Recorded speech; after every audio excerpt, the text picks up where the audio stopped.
Bonjour tout le monde, c'est Selma, je suis ravie de vous retrouver aujourd'hui pour ce nouveau tuto mini-album. Vous le savez toutes, ce week-end c'est le National Scrapbooking Day. Pour l'occasion, j'avais envie de partager avec vous une réa facile et rapide à faire. La structure de l'album est réalisée avec de la cartonnette de 1 mm pour pouvoir percer avec une grosse perfo. Pour réaliser l'album, vous allez avoir besoin de 2 grosses perforatrices, une légèrement plus petite que l'autre.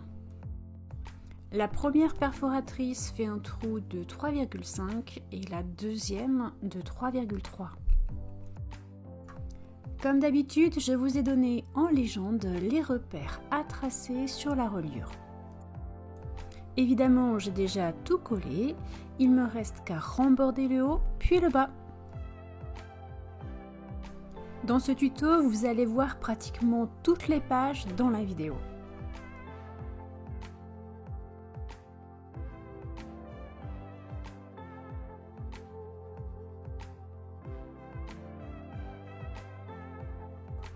Pour la couverture extérieure, mes 2 morceaux de papier sont prêts. Ils mesurent 11 sur 22 et je les colle sur chaque couverture.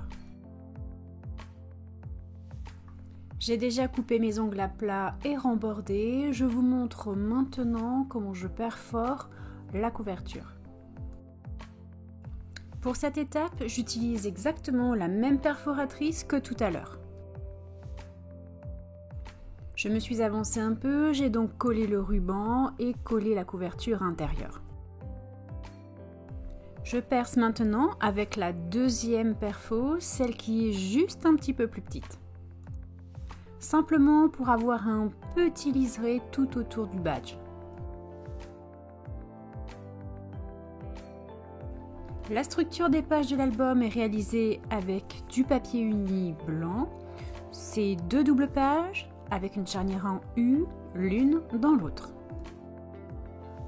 Évidemment, je garde le sens pour scraper mes pages. Là, ce que je prépare, c'est une sorte de soufflet, mais il n'y a pas de rabat, c'est simplement collé sur de la mousse 3D. J'ai choisi de réaliser 2 soufflets ou 2 pochettes, je ne sais pas exactement quel est le terme le plus approprié. Parce qu'en fait, les 2 morceaux sont collés sur de la mousse 3D, donc il n'y a pas de retour, mais on peut quand même glisser de chaque côté 2 photos. J'aime beaucoup l'effet que ça donne, le scrap au milieu de l'album, comme ça je trouve ça très sympa. Je passe à une autre page, j'ai déjà maté mes photos, vous avez vu j'ai glissé une photo qui sera cachée derrière, et j'installe le petit tag avec une mini charnière en U.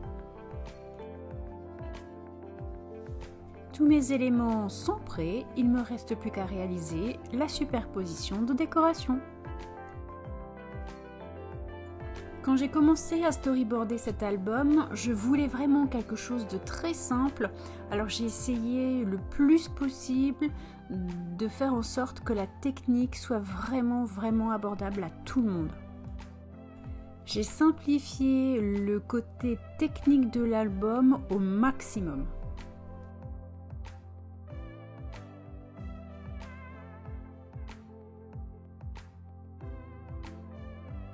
C'est parti pour une nouvelle page.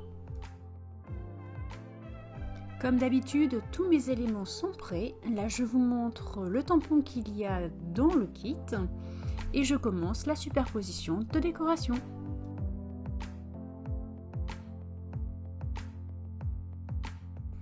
Évidemment, c'est à vous de placer sur votre photo l'endroit le plus judicieux, le cercle à broder, pour que cela donne un superbe effet.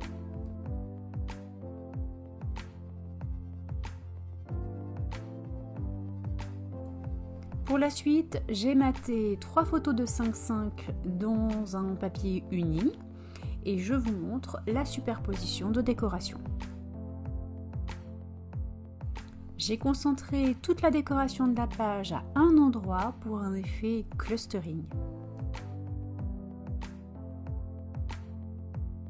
Après, sur le fond de page, j'ai réalisé des tout petits tamponnages à la Versafine grise et quelques petites taches à l'aquarelle.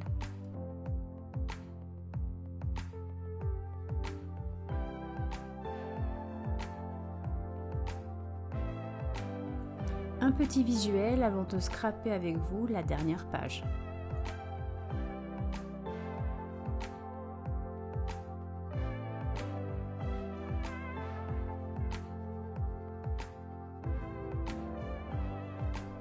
Pour cette dernière page, j'ai donc coupé ma photo en 3 morceaux et le morceau du centre est positionné sur de la mousse 3D pour apporter du volume.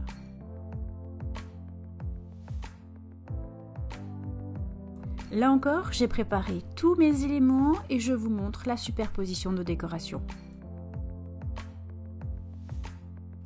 La photo est collée sur un morceau de papier calque pour apporter un peu de légèreté dans le fond. Pour cet album, je n'ai pas encore choisi les photos que je vais mettre à l'intérieur et c'est pour cette raison que je n'ai pas colorisé le feuillage.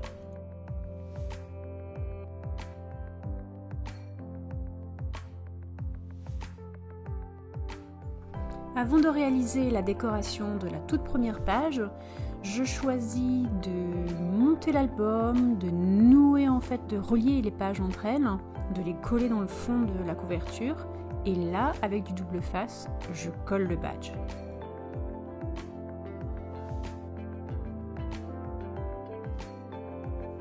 Le badge ressort très peu de la couverture et toute la déco se fait à l'intérieur dans la première page. Si vous me suivez, vous savez qu'en fin de vidéo, je pose toujours une question. Et aujourd'hui, j'aimerais savoir si vous aimez les ateliers en ligne, en vidéo, ou si vous n'êtes pas habitué, si c'est votre truc ou pas. Enfin bref, dites-moi tout en commentaire. Avec ce qui me restait du kit de cet album, j'ai fait quelques petites réas super sympas. Je vous mets un petit teaser à la fin de la vidéo. Alors surtout, restez bien jusqu'au bout.